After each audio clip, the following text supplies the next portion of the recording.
puhut paljon tästä työmarkkinoiden joustavuudesta, sen lisäämisestä. No nyt tällä hetkellä Teollisuusliitto ja teknologian työnantajat ovat tilanteessa, jossa ne eivät tunnu löytävän edes pöytää. Niin jos notkeus tässä on tavoitteena, niin miltä se näyttää, että on vaikea päästä edes pöytään?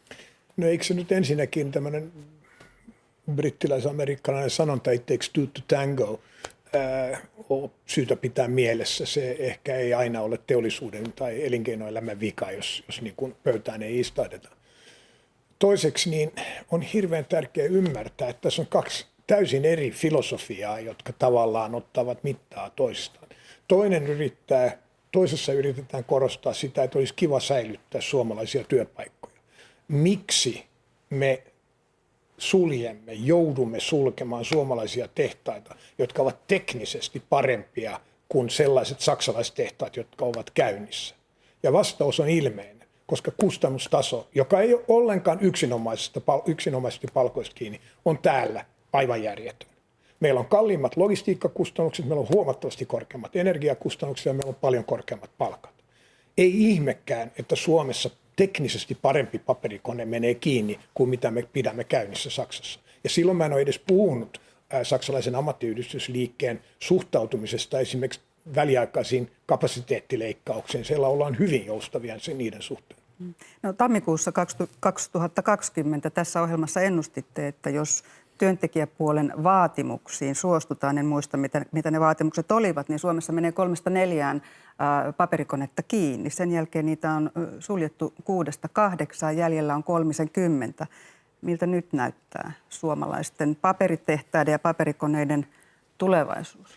No kun minua usein julkisuudessa kritisoidaan tai syytetään liioittelusta, niin totean nyt tässä, että mun arvioni meni pahasti metsään. Mä arvioin vain puolta konemäärää sammutettavaksi suhteessa siihen, mitä sitten todella tapahtui.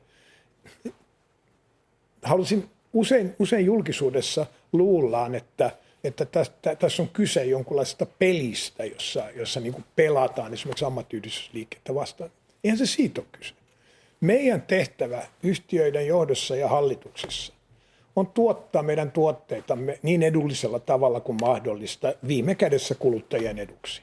Ja se merkitsee sitä, että me pyöritämme niitä tehtaita, jotka ovat kustannuskilpailukykyisimpiä, koska tietenkin hinta on niin kuin myytäessä tälle tuotteelle on sama kaikkialla.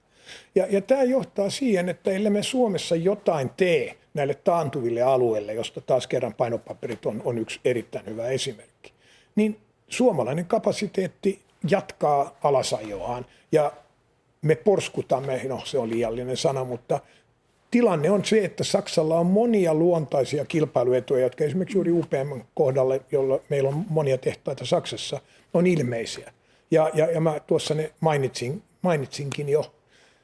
Mielestäni on järjetöntä, että me emme anna niiden tehtaiden, jotka ovat siinä tulilinjalla, niiden omien porukoiden istua mukana neuvotteluissa, jossa viime kädessä päätetään heidän työpaikkojensa tulevaisuudesta. UPM haluaa siis neuvotella mahdollisimman toimialakohtaisia, mahdollisimman ikään kuin pienen ryhmän sopimuksia yrityksen sisällä.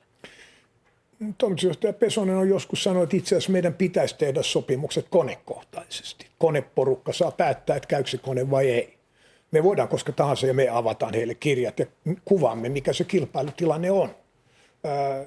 Probleema tällä alalla on se, että koskaan Eurooppaan ei enää rakenneta, Länsi-Eurooppaan enää rakenneta paperikonetta. Tämä on vain kyse siitä, missä järjestyksessä ne suljetaan. No palaan tähän kysymykseen, kun meillä on 30 konetta jäljellä. Jos ei tehdä sellaisia sopimuksia, niin yksityiskohtaisia, vaikka konekohtaisia, kun tässä kuvasitte, niin miten näiden koneiden käy? Missä järjestyksessä, kuinka monta? En lähde nyt tällä kertaa arvaamaan sitä määrää, kun meni metsään sen verran kunnolla viime kerralla. Mun arvio, niin kuin sanoin, meni huomattavasti alle. Mutta se probleema on se, että ihan kansantaloustieteilijänä niin olisi kiva, jos oikeat koneet menis kiinni. Ja oikeat koneet on tietenkin ne teknisesti huonoimmat, vanhimmat koneet. Tällä hetkellä tämä ei ole tilanne, koska kustannustaso eroista johtuen meillä käy huonompia koneita kuin mitä me ollaan suljettu.